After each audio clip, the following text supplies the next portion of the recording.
Yes, karibu sana mtazamaji, tuangazie taarifa mbalimbali katika upande wa matukio yaliyoweza kujiri katika habari mbalimbali. Mimi ni Official Rosedy, hii ni Biomedia, sharti kwako ambao umekwisha kuwa mwanafamilia. Lakini pia kama bado endelea kusubscribe kwa ajili ya kuwa mtu kwanza kupata taarifa za kwetu. Ni Mange pamoja na wenzia ambaye wameumbuka CCM haiwezi kuondoka madarakani leo wala kesho, watasubiri sana. Hiki ni chama tawala. Haya, tunaangazia taarifa kutoka pale makao makuu jijini Dodoma ambako katibu wa NEC siasa na uhusiano wa kimataifa wa Chama cha Mapinduzi CCM Rabia Abdalla Hamid amesitiza kuwa chama chake hakitaondoka madarakani leo wala kesho, na kuwataka wanaosema hivyo waache kutoa matamanio yasiyo na msingi.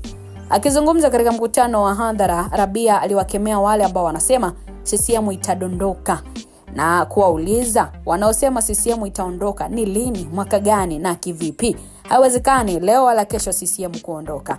Aliongeza kuwa CCM imekuwa na uzoefu mkubwa na siasa na umma na kimejenga pia misingi imara ambayo inafanya kiwe kiongozi wa kudumu katika siasa za Tanzania. Na katika nukuu anasema, tunaendelea kuwa na nguvu na kuungwa mkono na wananchi wengi. Rabia hakuishia hapo. Aliendelea kuzungumza, na huyu ni miongoni mwa viongozi ambao wanatambulika sana ndani ya chama tawala. Aliweza kutoa kauli hiyo kama jibu kwa wale ambao wanatabiri mabadiliko makubwa ya kisiasa baada ya uchaguzi mkuu ujao mwaka 2030. Alisitiza kuwa CCM inaendelea kujenga maendeleo na kuwa karibu na wananchi kupitia miradi mbalimbali ya maendeleo na huduma za kijamii.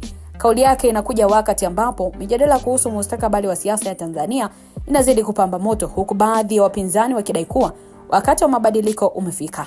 Hata hivyo, Rabia aliwakumbusha kuwa CCM imekuwa ikishinda uchaguzi mfululizo kwa miongo kadhaa kutokana na uwezo wake wa kuwahudumia wananchi na kuongoza nchi kwa utulivu. Alitoa wito pia kwa wanachama wa CCM na wananchi wote wanaunga mkono chama kuendelea kufanya kazi kwa bidii ili kuhakikisha ushahidi unaendelea.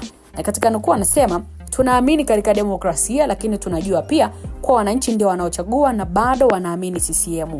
Sasa kauli hii imezua mijadala mbalimbali mitandaoni, huku wengine wakikubali kama ukweli na wengine wakiona kama changamoto kwa upinzani.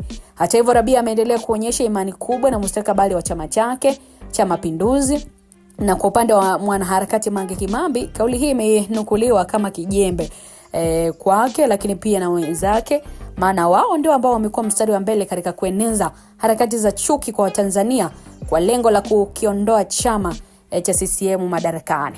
Kwa sasa jibu hili la Mheshimiwa Rabia, katibu mkuu wa NEC, ni kama kuwaumbua wanaharakati hao, lakini pia kumekuwa na maneno yakiendelea mtandaoni kufuatia vifo vya viongozi wa CCM wakidai kuwa huenda mwaka 2030 ikawa rahisi kwa chama cha upinzani Chadema kuchukua nchi kirahisi na kuangusha CCM kupitia uchaguzi mkuu.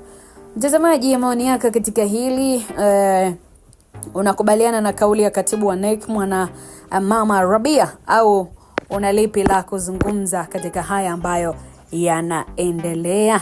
Unaamini kwamba 2030 ndio utakao mwisho wa Chama cha Mapinduzi, CCM na Chadema watachukua nchi, ama unaamini nini? Moja kwa moja kile ambacho unakiamini utakiandika kupitia maoni, tutaweza kuangazia kwa wakati mwingine. Bye bye.